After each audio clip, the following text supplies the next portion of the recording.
It's the end of 2021 and we're going through my top 5 teaching apps of this year. Now, this is a top 5, but it doesn't mean that number 1 is better than number 5. And we're starting with number 5, which is Nearpod. I found out about Nearpod this year and me and my students have been really enjoying using this platform this year.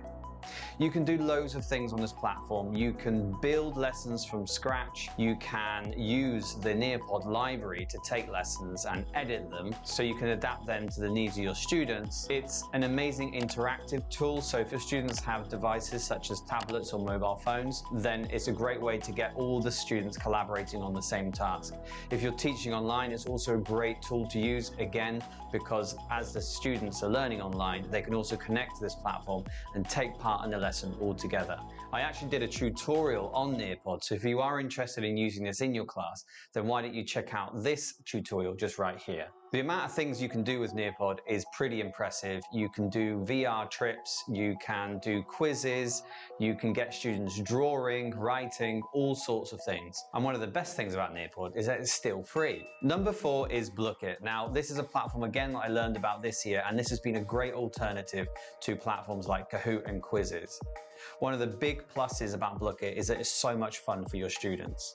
I've loved using game modes like Battle Royale and racing with my students because it makes learning so much fun for them in the classroom. There are game modes that are perfect for when you're with your students in class, and there are also game modes which work really well with students doing homework. Now, Blooket has a big team of developers behind it, and there are always new game modes out, which is something that I really enjoyed, and my students are always looking forward to the next game mode they can play in class. Blooket's bank of materials is getting bigger every day, and you can also incorporate questions from Quizlet.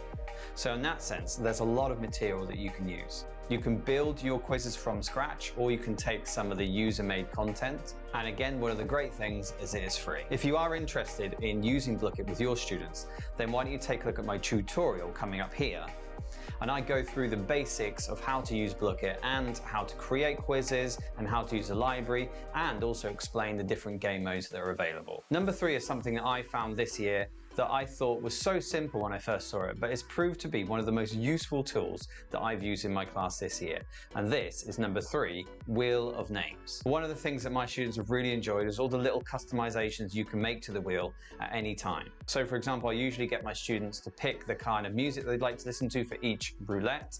I also can change the names to images, and I can even change the text that appears at the end of the roulette that turns it into a question rather than a name. There are so many different ways you can use this roulette in your classroom because, as I said before, it's very flexible and you can import images or text or anything into the roulette. To be honest, in most classes, if I need to pick a student at random, this is my go-to platform and my students really love it. If you'd like to learn a bit more about how this roulette wheel works, then go to my video right here, which goes into details not only about how the roulette works, but also different kinds of games that I have set up. Number 2 is a platform that I learned about when I had to start hybrid teaching earlier on this year. Hybrid teaching, again, is where you have a group of students at home and face-to-face, where you have to attend to both groups at the same time.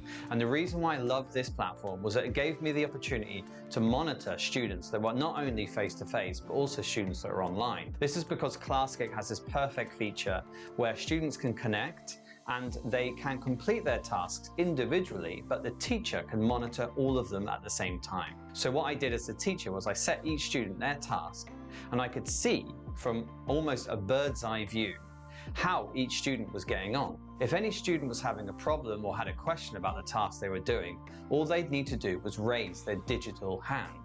And then I could go straight to where the problem was and give them assistance. This feature was exactly what I was looking for when I was working in hybrid classrooms, as I wanted to be able to supervise both groups at the same time. I even still use this platform for some of my online classes because I love the idea that I can monitor all the students at the same time. Another reason I love Classcake is that it's so flexible. I can upload my own materials, my own PDFs, my own JPEGs, and get my students working on tasks that we might be using in a normal class if we are face-to-face. I included Classcake and a number of other tools that I use for hybrid learning in a video that I did on hybrid learning in general right here.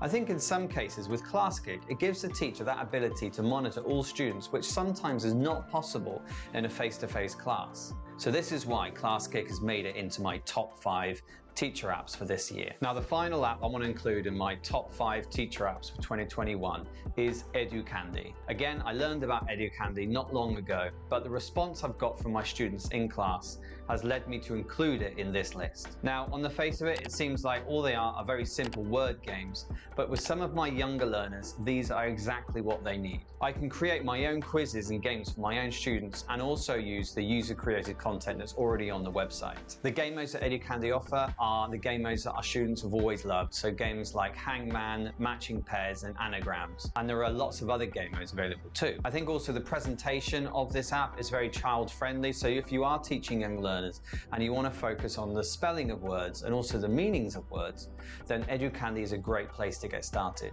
I recently did a tutorial on Educandy, so if you want to check that out, then go right here. I also recently got my students set up on Educandy Studio app on their tablets or phones or even on the computer that we use at school.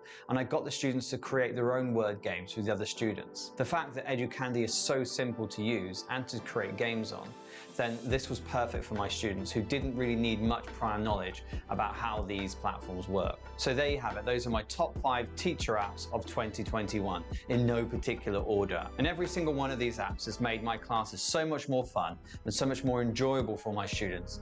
And I can't wait to find out what apps are in store for our students and for me in 2022.